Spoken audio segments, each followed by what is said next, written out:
Catherine Tricot, est-ce que ce matin, on peut dire que la colère des agriculteurs, la crise agricole est derrière nous? Alors la colère des agriculteurs retombée, oui. La crise agricole derrière nous, non. C'est-à-dire qu'on sait très bien que c'est un problème très complexe qui touche au croisement de deux grandes questions, c'est-à-dire le revenu des agriculteurs et puis la nécessaire transformation de notre modèle agricole. Et là, c'est ce deuxième élément, les deux d'ailleurs ne sont en aucun cas résolus. On a débloqué 400 millions d'aides aux agriculteurs. Il y a 400 000 exploitations agricoles, donc on a débloqué à peu près 1 000 € par exploitation agricole. Tout le monde comprend bien que ça ne peut pas régler le problème. Donc, la question des revenus agricoles n'est pas résolue et celle de la transformation agricole qui ne peut pas contourner la question écologique de tout point de vue et la biodiversité et la question de l'eau. Et je dirais même que ce week-end, ça a plutôt, je pense, aggravé la question. C'est-à-dire qu'on a vraiment une remontée. Enfin, moi, ce week-end, j'ai un peu regardé les reportages, les journaux. Tout le monde montre l'émotion que crée, en fait, ce pas en arrière qu'a fait le gouvernement, soi-disant pour faire une concession, mais qui en fait heurte et les agriculteurs et les citoyens. On va parler de la question écologique dans quelques instants, mais Yves, est-ce que vous diriez que Gabriel Attal a réussi à éteindre la colère agricole? Est-ce qu'il a bien géré cette crise, sa première à Matignon? Alors la crise, elle n'est pas terminée, bien sûr, elle va durer tout le 21e siècle de façon évidente, parce qu'on aura toujours production, écologie, il y aura toujours des chocs, je dirais, et on est dans un choc de civilisation. Moi, j'en suis persuadé. C'est-à-dire qu'il faut qu'on change nos moyens nos façons de produire. Ça paraît assez inéluctable. Après, Gabriel Attal, je trouve qu'il a bien géré cette histoire. Parce qu'il n'a pas laissé le mouvement s'enflammer. Le mouvement était puissant, il était très revendicatif, il était dangereux. Il pouvait très vite sortir de tout contrôle. Et je trouve qu'il l'a plutôt assez bien géré, assez à l'écoute quand même du monde agricole. Alors évidemment, il a été obligé de faire des concessions, il a été obligé on va dire, de revenir en arrière sur certaines promesses, notamment écologiques. Je dis des promesses parce qu'elles n'étaient pas encore entrées en application. Donc voilà, mais je trouve qu'il a plutôt bien géré. Il a bien géré quand même, Catherine, ou pas? Il a éteint la colère. Enfin, je veux dire, les tracteurs sont rentrés. Ça, c'est incontestable. Il a fait des concessions à une partie du monde agricole, parce que ce n'est pas tout le monde agricole qui le demandait. La Confédération paysanne, on le sait, qui elle est pour développer une agriculture plus paysanne, plus vivrière et avec plus de compatibilité écologique, elle est absolument pas d'accord avec ces concessions. Mais même, je dirais, la coordination rurale, moi j'étais dans une émission avec la vice-présidente de la coordination rurale qui disait « Mais nous, on ne demande pas un retour sur les enjeux écologiques. Ce qu'on demande, c'est de pouvoir le faire et de pouvoir vivre de notre métier. » C'est-à-dire qu'il a choisi de donner raison à la FNSEA, dont tout le monde sait qu'elle en fait co-gère depuis des décennies avec le gouvernement l'agriculture. Et donc il a donné raison à ce groupe, la FNSEA, qui représente malgré tout que 35 à 40% des agriculteurs. C'est-à-dire que ce n'est même pas la majorité. Et c'est un groupe qui est notamment très influent parmi les grands agriculteurs céréaliers, notamment ceux qui vont vers l'exportation. C'est-à-dire que je crois que le problème, et moi je rejoins Yves quand il dit que c'est un enjeu qui est un enjeu du siècle, c'est-à-dire il faut faire une transformation de notre agriculture, et je pense, moi, que la question de l'objectif d'avoir une agriculture exportatrice doit être contestée, doit être en tout cas, à tout le moins, discutée. Ça rapporte 10 milliards de dollars, n'importe quoi, d'euros dans la balance commerciale, c'est tout à fait certain, mais ces 10 milliards, on paye aussi que plus de la moitié des fruits et légumes que nous consommons sont importés. C'est-à-dire que nous n'avons en aucune façon de souveraineté alimentaire, ça c'est vraiment se payer de mots que de le dire. Et si on veut donner cet objectif-là à notre agriculture, il faut discuter le fait qu'elle soit exportatrice. Et c'est mauvais pour notre... Donc c'est juste réserver la production française à la France en priorité. C'est-à-dire, c'est orienter la production agricole vers les besoins des 67, bientôt 70 millions de Français que nous sommes. Et je dirais c'est bon pour notre agriculture, pour notre écologie, mais c'est aussi, il faut se rendre compte que c'est totalement destructeur. Cette idée de l'agriculture qui s'exporte dans le monde entier, elle est destructrice pour notre environnement, notre écosystème à l'échelle planétaire, et elle détruit l'agriculture paysanne dans les pays du Sud. Donc c'est très mauvais. Ça fait 20 ans, par exemple, que des gens comme la Confédération paysanne disent que ce système-là est mauvais pour tout le monde, à toutes les échelles sur la planète. Et moi, je suis contente qu'on en discute là. En fait, c'est une discussion qui n'a jamais vraiment eu lieu. Yves, est-ce qu'il faut moins exporter, voire cesser d'exporter? Non, je pense que ce qui vient d'être dit est complètement irréaliste. Enfin, on va pas vivre comme Robinson Crusoe. À ce moment-là, on va fermer toutes les frontières, on fait plus rien et on vit chacun chez soi. Parce que ce qui est valable pour l'agriculture, il faut le répliquer à ce moment-là sur tous les secteurs d'activité. Soyons raisonnables et ouvrons les yeux. On n'est pas dans ce monde-là. On est dans un monde où qui est complètement ouvert. Alors, autant je suis d'accord pour dire qu'il faut renforcer les capacités nationales et faire en sorte que les paysans français vivent de leur production et que la production soit je dirais, meilleure que jamais à des prix qui sont aussi concurrentiels. Parce que il est là le sujet aussi, c'est que produire, certes, de qualité, c'est une chose, mais il faut que ces produits qui sortent des champs puissent être achetés par les Français. Or, il y a un sujet qui est majeur, c'est celui aussi, on l'a vu récemment, de l'inflation. Et quand on voit un ministre, et c'est pas une critique, hein, mais c'est là où sont les limites du paradoxe, si vous voulez, quand on voit un ministre de l'économie qui se bat en disant, voilà, le panier doit pas dépasser tel prix, et puis qui, la semaine d'après, dit, bah oui, mais on paye pas assez cher nos agriculteurs. Bon, bah, ça, c'est les limites de l'exercice, je veux dire. Donc, faut être un peu réaliste dans cette histoire-là. On va pas fermer nos frontières, on va pas vivre en culture vivrière. Enfin, je veux dire, c'est complètement fou, ça, cette histoire-là. Il faut simplement trouver les moyens de faire une belle agriculture, une bonne agriculture, qui soit pas une agriculture trop polluante et une agriculture qui soit à portée du portefeuille des Français. Ce qui serait bien, c'est qu'on puisse en discuter, en fait. Parce que depuis que ce débat est sur la table, en fait, l'argument, c'est « Ah, vous voulez revenir à l'Albanie ?» Ben non, on ne veut pas revenir à l'Albanie. On veut discuter les finalités de la politique agricole. C'est-à-dire, pourquoi on cultive aujourd'hui des terres en France. Donc on peut essayer d'avoir une discussion sans nous renvoyer à l'Albanie, à l'autarcie, à je ne sais quoi. Non, je ne dis pas qu'il ne faut rien exporter. Ce que je pense, c'est qu'il y a une question, par exemple, sur ce que nous importons et exportons et de respecter davantage le cycle des saisons. Et le deuxième point je pense que vous avez tout à fait raison, Yves, de dire qu'il y a une question aussi de pouvoir d'achat.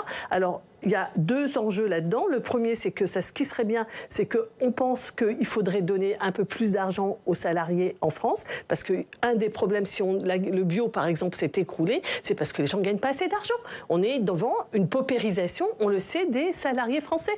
Et c'est une autre question. On ne peut pas oublier un champ de la réflexion quand on passe à l'autre sujet. Ça, c'est la première chose. Et puis la deuxième chose, c'est qu'il faudrait aussi s'interroger sur le fait qu'on fasse appliquer, par exemple, la loi Egalim, c'est-à-dire le fait qu'on paye et qu'on force les grands distributeurs et les fabricants de produits transformés issus de l'agriculture à leur juste prix. Et ça, je veux dire, la puissance publique peut intervenir pour faire respecter cette loi qu'elle a elle-même promue. Ce qu'elle ne fait pas, là. Mais non, ce qu'elle ne fait pas, c'est... D'ailleurs, quand Bruno Le Maire et Gabriel Attal disent on va multiplier les contrôles, oui, on va prendre des sanctions qui iront jusqu'à 2% du chiffre d'affaires. Oui, c'est ça. C'est ce qu'elle ne fait donc pas. Ils reconnaissent qu'elle ne fait donc pas. Donc on verra s'ils le font, on verra s'ils appliquent, parce que quand même, Bruno Le Maire, c'est quand même le monsieur qui est très aimable avec les grands dirigeants des groupes industriels pour leur demander s'ils veulent bien augmenter les salaires, s'ils veulent bien arrêter de distribuer des dividendes et investir dans l'outil de production. S'ils veulent bien, ben là, il ne faudrait pas qu'ils veuillent bien, il faudrait qu'ils le fassent. C'est-à-dire qu'on aimerait bien avoir un gouvernement qui ait autant d'exigence et de sévérité à l'égard du respect de sa loi par les grands groupes industriels qu'il en a à l'égard, par exemple, des chômeurs en fin de droit, puisque c'est à l'ordre du jour aujourd'hui de leur ratiboiser encore leurs droits. On va revenir sur la question. Autre chose aussi, c'est qu'il y a des évolutions dans les modes de consommation. Hein. On consomme beaucoup moins de viande que par le passé. Enfin, il y a une transformation aussi de la demande qui est, évidemment, les agriculteurs doivent s'adapter à ça. Et c'est pas simple. On va revenir sur la question écolo, puisque les annonces du gouvernement ont fait bondir les écologistes. Le gouvernement a-t-il sacrifié l'écologie au profit de l'agriculture, puisque le gouvernement, Alex, il est accusé de recul écologie. Oui, on le rappelle, Gabriel Attal a premièrement annoncé l'abandon de la hausse de taxes sur le gazole non routier, et puis il a également annoncé annoncé la mise en pause du plan Écophyto du gouvernement qui a pour objectif de réduire l'usage des pesticides dans nos champs de 50% d'ici à 2030. Une mise en pause de 3 semaines pour le moment. Alors forcément, cette annonce, elle a entraîné les critiques de la gauche et des écologistes. On va écouter Sandrine Rousseau qui était sur notre plateau ce matin. On n'a pas besoin de mettre en pause un plan qui vise à diminuer la part des phytosanitaires en intrants dans l'agriculture. De 3 semaines. Je rappelle que... Non mais... Quel est le message qui est envoyé? Quel est le message qui est envoyé? C'est que le problème, c'est le plan Écophyto. On n'a plus d'oiseaux, on n'a plus de vers de terre, on a une biodiversité des sols qui est en train de s'effondrer. Il y a des clusters de cancers d'enfants dont on soupçonne que les causes soient liées aux pesticides. Voilà, face à ces critiques des écologistes, le gouvernement se défend. Il n'y a pas de recul écologique. Écoutez Marc Fesneau. C'est pas un recul parce que dans le budget du ministère de l'Agriculture, par exemple, il y a 1,2 milliard d'euros qui sont prévus pour faire quoi? Pour réduire les produits phytosanitaires, pour planter des haies, pour faire de la diversification protéine. Pourquoi? Parce qu'on a besoin en Europe d'avoir des protéines. La pause, c'est pas la marche arrière, ou alors je comprends rien à ce que sont les vitesses dans une voiture. La pause, c'est pas la marche arrière. Voilà, on a compris, c'est pas la marche arrière. C'est pas la marche arrière. On est peut-être au point mort du coup. En tout cas, le gouvernement semble vouloir assouplir les règles françaises en matière de pesticides pour être au même niveau que les concurrents européens. Écoutez le ministre de la Transition écologique, Christophe Béchu. Ce que nous disent les agriculteurs, dans ce domaine, peut-être avec encore un peu plus de force que dans d'autres, il y a des règles qui s'appliquent en France. On est dans un contexte de concurrence européenne et mondiale, et les règles qui s'appliquent chez nous, elles ne s'appliquent pas parfois à nos voisins, allemands, italiens, belges, et elles s'appliquent encore moins à des gens qui nous font déjà du dumping social, mais qui en plus ajoutent maintenant du dumping environnemental. Donc vous voulez retirer les règles françaises? Ce que nous disons, c'est que sur ce sujet, il faut qu'on s'efforce d'agir davantage en européen. Et l'exécutif cherche notamment à changer d'indicateur pour mesurer les pesticides et adopter un indicateur européen qui est peut-être un peu moins exigeant que l'indicateur français actuel. Voilà, on a entendu Marc Fesneau, la pause, c'est pas la marche arrière. Est-ce que c'est pas un faux procès qu'on fait au gouvernement? Non, parce que je pense qu'en fait, le problème que pointait Sandrine Rousseau, c'est le message qui a été envoyé. C'est-à-dire qu'en fait, ce qu'on a indiqué, c'est que le problème, c'est d'aller dans le sens de davantage de protection de la nature, de la biodiversité et de lutte contre le réchauffement climatique. C'est-à-dire qu'on a expliqué, parce qu'il y avait quand même tout un débat autour de et d'ailleurs qui n'est pas clos, quelles sont les racines de cette crise. Et là, la proposition du gouvernement, c'est les racines de cette crise, c'est la bureaucratie et l'écologie. D'une part, je pense que c'est faux, et d'autre part, je pense que ça veut dire que nous ne sommes pas capables d'enclencher sur ce que je pense être le premier grand conflit social autour de la transition écologique. Le message qui a été envoyé, c'est on arrête, on n'est pas capable de faire. Donc, au lieu d'aller de chercher comment on avance, on dit on arrête, et vous verrez que, en effet, ce qui a été très bien dit par le ministre de la Transition écologique, c'est on va essayer de faire baisser toutes les réglementations à l'échelle européenne. Franchement, ça renvoie à ce que je disais tout à l'heure. Peut-être qu'on pourrait se poser la question de se donner des règles à l'intérieur de notre pays, je ne dis pas pour remettre des frontières, mais que notre production à nous, qu'on ne lui donne pas comme objectif d'être en concurrence avec les productions des autres et d'exporter, c'est-à-dire de s'aligner avec les normes environnementales et sociales les plus basses. Yves, est-ce que le gouvernement a sacrifié l'écologie au profit des agriculteurs? Oui, c'est-à-dire qu'il a remis un peu de réalisme, à mon avis, dans les tuyaux. Je vois pas, parce qu'il faut quand même... Vous savez, il faut être réaliste dans la vie. Vous allez sur un marché, la ménagère, elle va faire quoi? Celle qui n'a pas trop les moyens, elle va acheter les tomates espagnoles qui sont 2 fois moins chères que les tomates françaises. Et les tomates espagnoles, elles sont 2 fois moins chères. Pourquoi? Parce qu'elles ont des règles de production qui sont 2 fois moins contraignantes que les tomates françaises. Il est là le sujet. Donc je ne dis pas qu'il faut moins d'écologie, il faut sans doute mieux d'écologie. Il faut surtout arrêter d'être théorique. Il faut être très pragmatique dans cette situation-là. Donc ce qu'il faut, c'est essayer d'harmoniser les règles du jeu qui sont les règles du jeu européennes. Et puis aussi être beaucoup plus exigeant dans les accords de libre-échange avec d'autres continents et d'autres pays qui ne sont pas dans l'Union européenne pour faire en sorte qu'il n'y ait pas de distorsion de concurrence. Mais soyons un peu réalistes, parce que là aujourd'hui, c'est l'heure de l'agriculture. Mais le jour où on va être dans une crise de l'automobile, ce qui est déjà le cas aigu, on va dire « Ah bah oui, mais on a loupé le Mercosur ». Pourquoi? Parce qu'il y a tous les produits qui sont en jeu hein, dans les accords de libre-échange. Donc vous voyez, on est complètement... il faut arrêter la schizophrénie. Il faut être un peu réaliste et voir vraiment ce qui est possible de faire. Alex? Et Yves, juste sur les règles du jeu européennes, on peut dire aussi qu'il y a également une mise en pause peut-être de la baisse de l'usage des pesticides au niveau européen, avec une prolongation de l'utilisation du glyphosate pour les 10 prochaines années, une autorisation qui a été validée. Et puis également cet objectif, un peu le même que le plan Ecophyto, hein, de réduire de 50% les pesticides d'ici à 2030. Le Parlement européen avait débattu d'une loi pour fixer cet objectif. Cette loi a été rejetée. Donc il y a vraiment une mise en pause au niveau européen. Oui, il y a aussi une mise en pause au niveau européen, certes. Alors, en revanche, ce qui est faux, et ce qu'on n'arrête pas de dire en France, c'est la surtransposition des règlements et des décisions européennes. Un très bon papier, d'ailleurs, qu'on peut consulter sur publicsénat.fr, montre que c'est pas vrai. Que si on regarde bien, pas une surtransposition, pas supérieure en tous les cas, à ce qui se pratique en Allemagne et dans d'autres pays européens. Un dernier mot là-dessus, Catherine. Il faut plus de réalisme, ce que dit Yves. Ah oui, moi je pense qu'il faut du réalisme, et le réalisme, c'est qu'on ne peut pas continuer comme ça. Voilà, c'est ça qui est la réalité. C'est qu'on est devant un mur qui est le mur de l'effondrement de la biodiversité, comme l'a rappelé tout à l'heure Sandrine Rousseau, de réchauffement climatique. Mais les premiers qui sont concernés, ceux qui vont souffrir concrètement, c'est les agriculteurs. S'il n'y a plus d'eau, si on a un sol complètement appauvri qui ne peut plus rien produire, ils ne vont pas y arriver. Donc il faut changer. Ça, c'est le réalisme incontournable. Alors, on va terminer par un mot de politique. Et ce qui s'est passé ce week-end, et notamment du côté des Républicains, puisqu'il y en a un qui voit loin jusqu'à 2027, c'est Xavier Bertrand, qui a fait un très grand pas vers une candidature à la présidentielle. On va l'écouter, il était l'invité hier soir de BFM. Une élection présidentielle est une rencontre. C'est vrai pour une élection municipale, pour une élection régionale, mais plus encore pour une élection présidentielle. Et je pense que c'est ça que je ne changerai pas. Je continuerai à creuser sillon. Et puis il y a aussi d'autres choses, c'est que il y a la question, je pense que nous avons besoin aujourd'hui de davantage de bon sens à la tête de l'État. C'est ça qui est très important. On voit qu'aujourd'hui, le bon sens semble être présent sur le terrain et on voit toutes les difficultés qu'il y a pour prendre des décisions de bon sens. Or, les décisions de bon sens sont celles qui entraînent les Français. Et je pense que d'ailleurs, il y a aussi un autre aspect, c'est qu'il faut avoir un projet qui soit pas un projet catalogue. Ça ne sert à rien. Je pense qu'aujourd'hui, les besoins de nos concitoyens, c'est l'autorité. C'est de savoir si le travail reste toujours une valeur qui permet de s'en sortir, de réussir.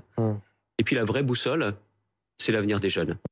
Voilà, Xavier Bertrand qui est prêt pour 2027. Yves, est-ce que le calendrier de l'annonce est surprenant? Est-ce que cette annonce est opportune? Je dirais qu'il est assez... je dirais qu'il a pris date et ça annonce pour lui une longue campagne, hein, puisque non, ce qui est sûr, c'est que certains pensent que ce sont les élections européennes qui servent de thermomètre, si je puis dire, ou de baromètre, et que c'est après cette élection européenne que les uns et les autres, à droite, à gauche, enfin un peu partout, se déclareront et commenceront à affûter leurs arguments. Lui, il décide de le faire avant cette élection, ces élections européennes.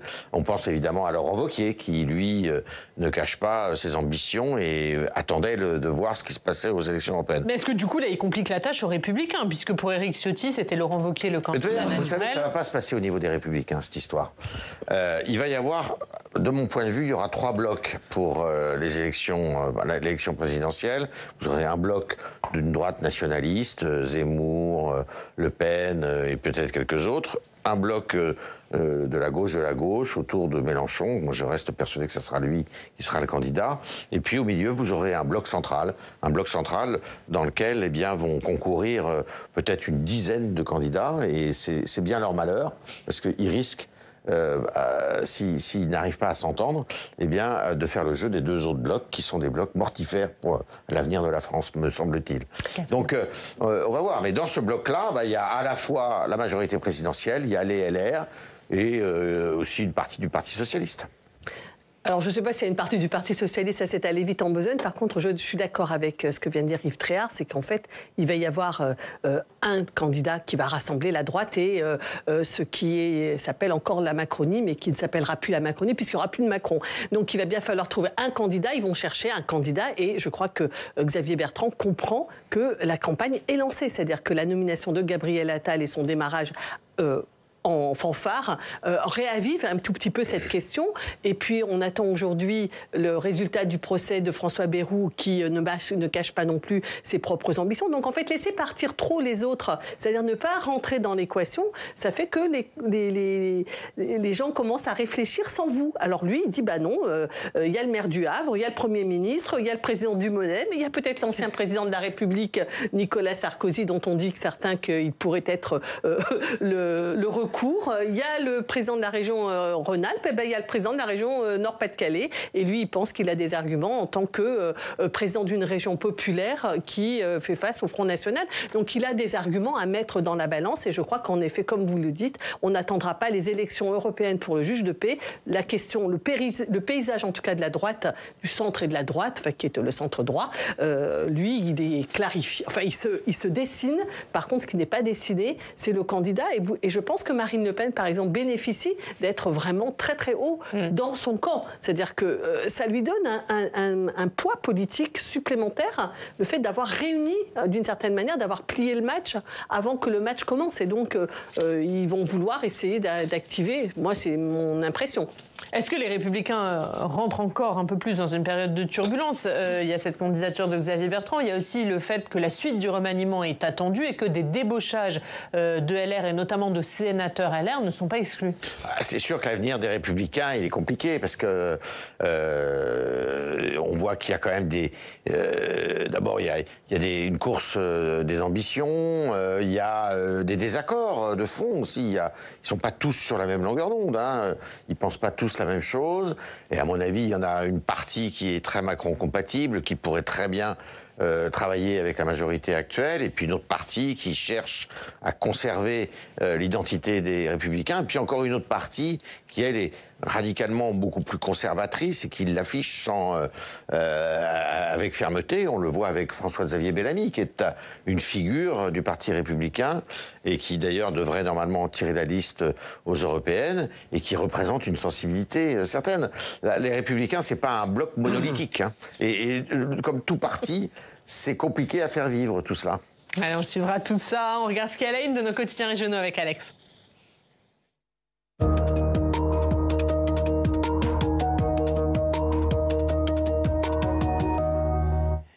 Alex, dans le contexte de crise agricole dont on a parlé, les agriculteurs préparent le salon de l'agriculture, mais sans forcément grand enthousiasme. Oui, le cœur lourd avant le salon, c'est le titre à la une du journal L'Union, même si les annonces du Premier ministre ont mis fin à la colère agricole, aux tracteurs sur les autoroutes, eh bien les agriculteurs se rendront fin février au 60e Salon international de l'agriculture. Ils se rendront à ce salon avec beaucoup d'amertume. Jean-Luc Pruvot, producteur de lait dans l'Aisne, l'explique dans le journal L'Union, je le cite, la base du mouvement est toujours en colère. Les mesures présentées par Attal sont des bricoles. Cela ne solutionne pas le problème de fond, celui de la rémunération.